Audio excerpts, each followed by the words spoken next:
Hello and welcome to the moment for Tuesday, May the 31st, 2022. I really wanted to do this outside in our backyard, but today is one of those rainy days when there was never an opportunity or the time and able to do that. So I'm doing this from my home today. So today is 1 month into the 3 month sabbatical, and as I promised, I'd give you a bit of an update as to how things are going. So it was good to be away at the beginning of this sabbatical because it gave me a time to stop and to step back and to read.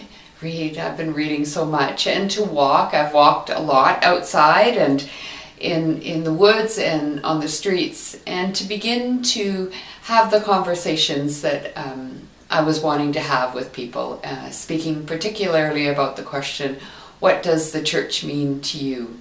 And there were a couple times that I was kind of surprised by the answers, and a couple times when people talked and it reminded me very much of who they are.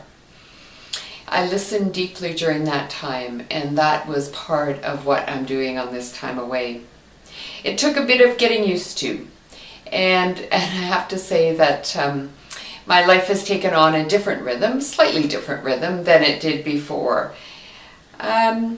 We're home now, and I've begun to connect with some of the folks from Trinity who have said that they would like to take part in these conversations.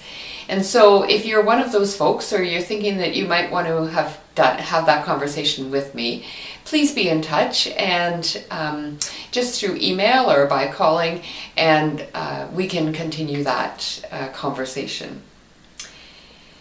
I've done some online offerings, and that's been really good. And because even though I haven't been online a lot, but when I've taken those offerings and been able to take part in them, they have been good and meaningful and helpful to my time. I'm doing regular exercise, as I said, walking all the time, and that's been so helpful. I'm grateful too because I've been worshiping, attending worship, but also watching things online and taking in some of the worship that Trinity has offered. And I'm so grateful to everyone who was so brave and courageous, who stepped up and said, yes, we'll do worship, and the variety that's been presented. I've been so thrilled by seeing folks just be in their who they are and to be leading worship. It's been very good. I'm also grateful to all those who have been working so hard to keep things going. I know that Steve in the office and Irma and Paul have all been working so hard, along with so many volunteers. I could hardly name them all, and I am grateful to everyone who has stepped up. I know that this time away it's not an entitlement for us, but it is a gift and a blessing. A time that we have to be able to do things that enable us to be better ministers, enable us to be better able to serve the people that we do, and enable us to be closer to God and to explore our relationship. And so when we talked about listening deeply, I was talking about people, but I was also talking about listening deeply to God and about listening deeply to all of the creation that's around us, to listening deeply to the world around us and everything that's happening. And all of that has been good and helpful, and all of that has been meaningful, and I am grateful for this time.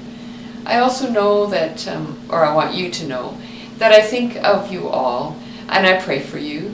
And as I go about my conversations, sometimes I'll think, oh, well, that reminds me of so-and-so, or I think about this, or this task, or this activity, and those things warm my heart.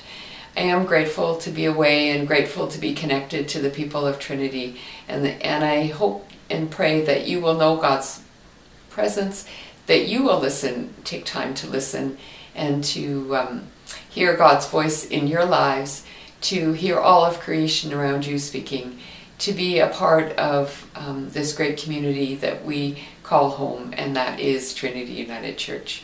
So I hope that you are all well and that things are going well, and I look forward to these next 2 months and to giving another update after about a month's time. Be well. Amen.